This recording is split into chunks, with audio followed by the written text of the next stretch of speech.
Hi అండి, welcome back to our channel. నేను మీ కుమార్ని.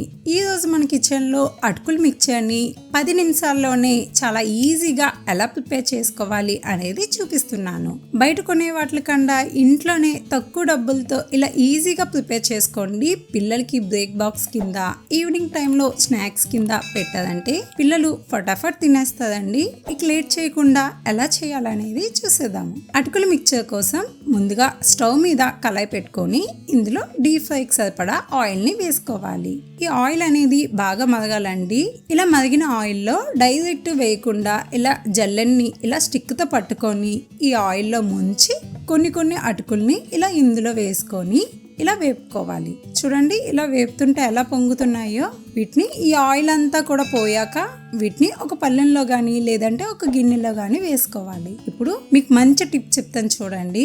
మీరు అటుకులు వేపుతున్నప్పుడు ఆయిల్ అనేది ఎంత వేడిగా ఉంటే అటుకులు అనేవి అంత బాగా పొంగుతాయండి. అలాగే ఆయిల్ కూడా పీల్చుకోదండి.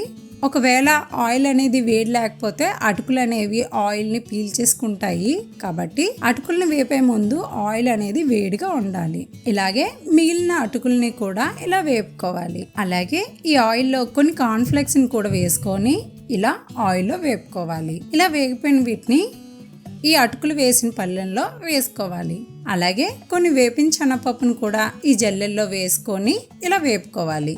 ఇవి ఎక్కువసేపు వేపిన అవసరం లేదండి, లైట్గా ఇలా వేపుకుంటే సరిపోతుంది. ఇలా వేపుకున్న వీటిని ఇందాకలు తీసుకున్న అదే పళ్ళెంలో వేసుకోవాలి. అలాగే కొన్ని పల్లీల్ని కూడా ఇలా జల్లెల్లో వేసుకొని వేపుకోవాలి. ఇలా వేపుకున్న వీటిని అదే పళ్ళెంలో వేసుకోవాలి. అలాగే కొన్ని కరివేపాకులను కూడా ఇలా వేసుకొని వీటిని కూడా అదే పళ్ళెంలో వేసుకోవాలి. కరివేపాకు వేయడం వల్ల మిక్చర్ టేస్ట్ అనేది చాలా బాగుంటుంది. మీకు ఒకవేళ వెల్లుల్లిపాయలు కూడా వేసుకోవాలి అనుకుంటే మటుగా వేసుకోవచ్చండి.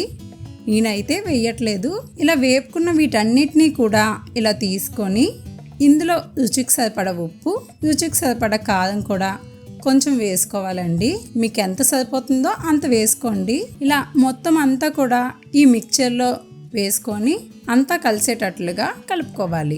ఇలా ప్రిపేర్ చేసుకున్న దాన్ని ఒక 18 కంటైనర్ బాక్స్లో వేసుకొని స్టోర్ చేసుకున్నట్లయితే ఎక్కువ రోజులు నిల్వ ఉంటుందండి.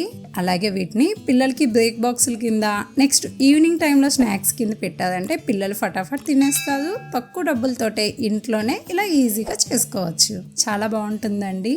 మీరు ఒకసారి ఈ రెసిపీని ట్రై చేయండి. ట్రై చేసి మీకు ఎలా కుదిరిందో కామెంట్ సెక్షన్లో కామెంట్ పెట్టండి. అలాగే మీ ఫ్రెండ్స్కి, రిలేటివ్స్కి షేర్ చేయండి. మీకు మా వీడియో నచ్చినట్లయితే ప్లీజ్ సబ్స్క్రైబ్ చేసుకోండి. Thanks for watching.